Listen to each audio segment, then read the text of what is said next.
માં aqua exercise કરતી હતી વિધિન સેકન્ડ્સ એ કોલેપ્સ થઈ ગઈ. એ વખતે તો બહુ શોકિંગ હતું એમ, કારણ કે આગળ કોઈ સિમ્ટમ્સ જ નહોતા.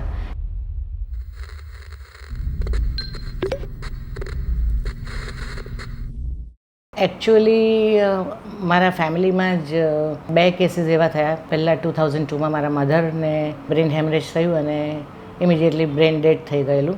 પણ એ વખતે તો એવું ડાયગ્નોસિસ થતું નહોતું, એટલે સીટી એન્જિયો કે એવું ના કર્યું હોય, પણ સીટી સ્કેન થયેલું અને એમાં હેમરેજ આવ્યું હતું. મારી સિસ્ટર હમણાં 2 વર્ષ પહેલાં યુએસમાં એ એક્વા એક્સરસાઇઝ કરતી હતી, વિધિન સેકન્ડ્સ એ કોલેપ્સ થઈ ગઈ. આપણે હમણાં જે વાત કરી ધર્મિષ્ઠાબેન, એમણે જણાવ્યું કે એમના મધરને અને એમની યંગર સિસ્ટરને અચાનક જ મગજમાં બ્લીડિંગ થયું. હવે જ્યારે એમને ઇવેલ્યુએશન કરાવ્યું ત્યારે એમને ખબર પડી હતી કે એમને બ્રેનમાં એન્યુરિઝમ્સ છે. એટલે એ વખતે તો બહુ શોકિંગ હતું એમ, કારણ કે આગળ કોઈ સિમ્ટમ્સ જ નહોતા. એટલે એ એટલું કહી પણ ન શકી કે મને હેડેક થાય છે કે એવું પણ કંઈ ખબર ના પડી એમ. એટલે મેં અહીંયા બેસીને એના રિલેટિવ્સને, એના હસબન્ડને, દીકરીને કીધું બધાને કે તમે એનું ઓર્ગન ડોનેટ કરો એમ. એટલે એ લોકોએ તરત હોસ્પિટલમાં કીધું અને એના 2 કિડનીઝ, એક લીવર અને વેસલ્સ એ ડોનેટ કર્યું હતું એમ. એટલે એ ખૂબ આનંદની વાત છે કે આ રીતે એના ઓર્ગન ડોનેટ થયા. એ વખતે પછી અમને કહેવામાં આવ્યું કે આ વસ્તુ હેરિડિટરી હોઈ શકે. એટલે અત્યારે મારી બીજી બેનને પણ આવી જ રીતે હેમરેજ થયું.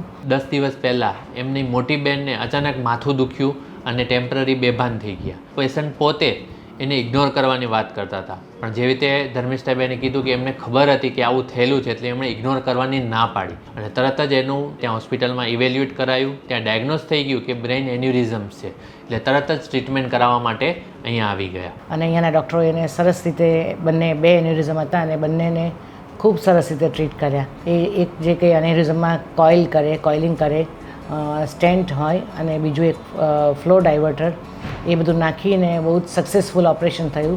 અને એની જે ટ્રીટમેન્ટ, જે હેમરેજ ઓલરેડી થઈ ગયેલું, એની પણ સરસ ટ્રીટમેન્ટ થઈ અને હવે she is out of danger. આવા દર્દીઓ જ્યારે એમની સમયસર ટ્રીટમેન્ટ થઈ જાય તો એ પેશન્ટની રિકવરી સારી હોય છે. જ્યારે અમુક દર્દીઓ જેમને ટ્રીટમેન્ટ, માથું દુખે છે, વોમિટિંગ થયું, એ ઇગ્નોર કરી દે તો રિકવરી થવામાં વાર લાગે છે અથવા જાન ગુમાવી બેસે છે.